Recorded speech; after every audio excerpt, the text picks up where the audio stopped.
into the inner forearm area as we push that through, collapsing. That would give us the eye jab into the swinging gait, or a variety of other options.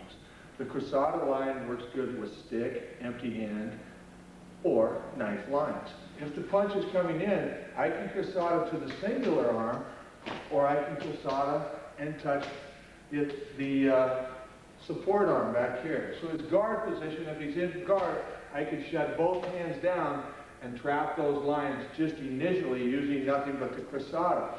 Forward pressure off the lead hand opens up the line for that backhand press, or that element of the figure eight that we were working earlier. If I collapse the lead hand and allow the pressure to come as that one shoots through, you can see that you're just going to go to the ton style, or the palm up, or the backhand of that figure eight stroke that we worked earlier. There again, different pressures will activate different responses from your attacker. Pushing one, now if I stay out here, the nerves are a little more open into the wrist. So if he's got a knife, or I just want to destroy his fist line, my guillotine is approached to the inner part of the wrist, tight fist. So you can see, as I hit that, that opens up. Keep it tight there, Bubba. Okay. Really collapse that. And you're right in on this guy. So the guillotines are very painful.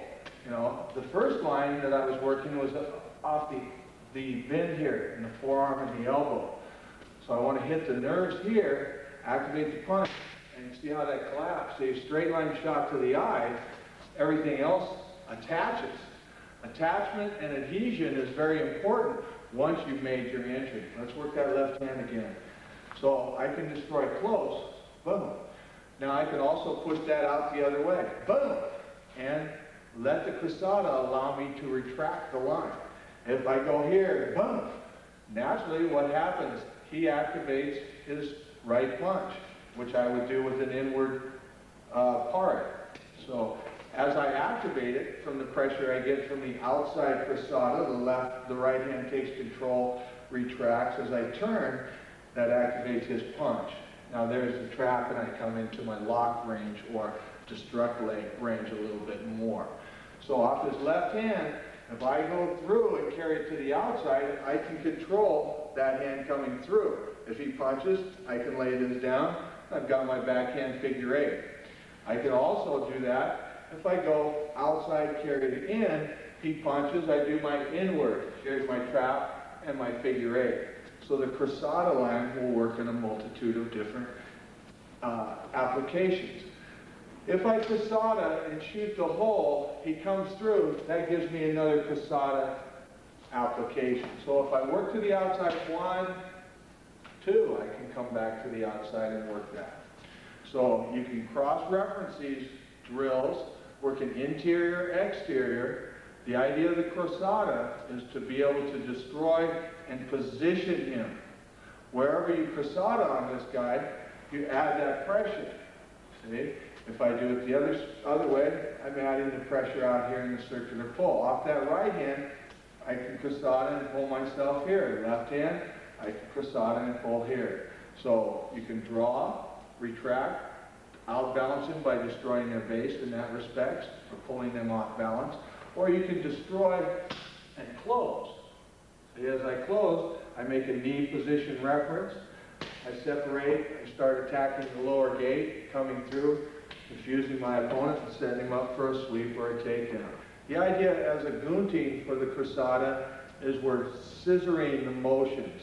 Even if I do double knife hands and I just come through like this, it scissors the motion. So you're attacking both the interior and the exterior part of the attacking weapon on the cruzada line. When you go to the guillotine line, in general, we're working the pari and the attack, or the deflection and the attack, on the same part of the arm, exterior or interior. Now, that's not to say that you can't activate the guillotine and monitor the hand position on here. Let's switch leads. If I'm doing an interior guillotine here, pushing the weapon out of the way and attacking the weapon, I can also do a gunting and monitor. Or if he's got a longer guard, extended guard, I can parry this one and attack that one. See? So that the gunting becomes come out on one specific side of the body, whereas the crosata crosses through. The figure eight works primarily in conjunction with attaching to one specific side of the body. So the crosata, in essence, scissors the attacking weapon, where the gunting attacks the same interior or exterior, and same with the figure eight. It applies pressure to either the outside or the interior part of the arm while bridging and distancing for the trap lines. Let's take the relative line of the figure eight that we were working before, but change the mind intent here. We'll go to similar to the Wing Chun line or the non-classical Gung Fu line.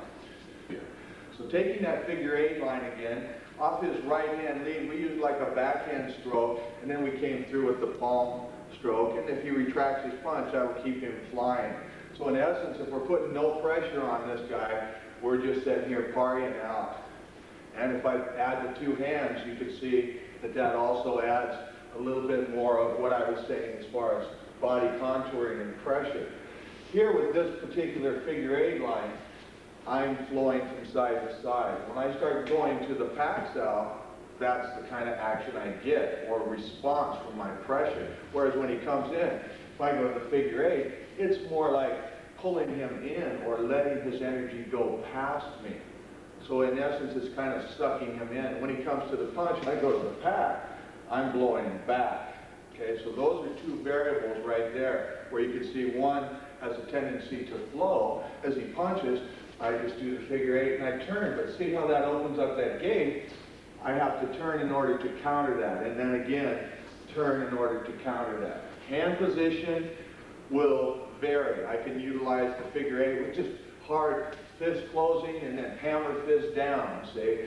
The figure eight comes through this way. I'm doing destructive modes. Then when I add the dimension of the other hand, it's even more apparent of the power and the parrying and controlling that you get when you engage with the double movements of the figure eight. That also comes out with the Paxal and the Tonsal postures. One will maintain adhesion, the other one will work. One works as a pack. As you apply the ton, you might pack the arm again or slap the arm. So, ton means nothing more than the palms up. And we can utilize the wrist and the hand laying down as kind of a hook or a level or a lever. The pack is nothing more than a pressing slap. Now I could also pack this and slide up so that my arm's in pressure. If I make the pressure cross his center line, he's got to shoot that hole, allowing me to just shift right into the ton line. Then as that comes through, adding more pressure, the pack in a single hand posture monitors the elbow here, my elbow pressure on his lower arm, and my forearm or palm pressuring him in. Also, you'll see the fingers are getting to where they can shoot to the throat or to the eyes, heel palm to the nose, that type of thing.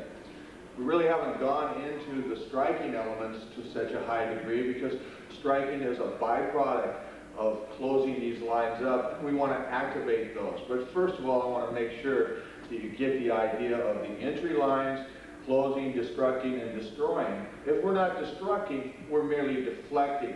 As Toro punches with the lead, if I hammer in, and I'm being nice by using a forearm, if I hammer in with a closed fist, in essence, that's a destruct. If he activates his punch and I don't have time for the destruct line, I just want to monitor, touch, and deflect it to get it out of the way. The next motion, hopefully when he comes through with the taunt, boom, allows me to come in and monitor or trap or control his arm while I get my strike in. So let's move on. I think you got a good idea of the relationship between the figure eight and the Paxal and the Tonsal, but let's actually apply it now. So as the straight punch comes in, I want to shoot this straight in. I make contact basically at the wrist, but my arm slides forward. There again, maintaining adhesion and a little bit degree of pressure. On this closing, I don't want to be totally extended. I want my arm to have a bend in it because this is the strongest structure. Also, as I apply that, I can apply it on the inside, but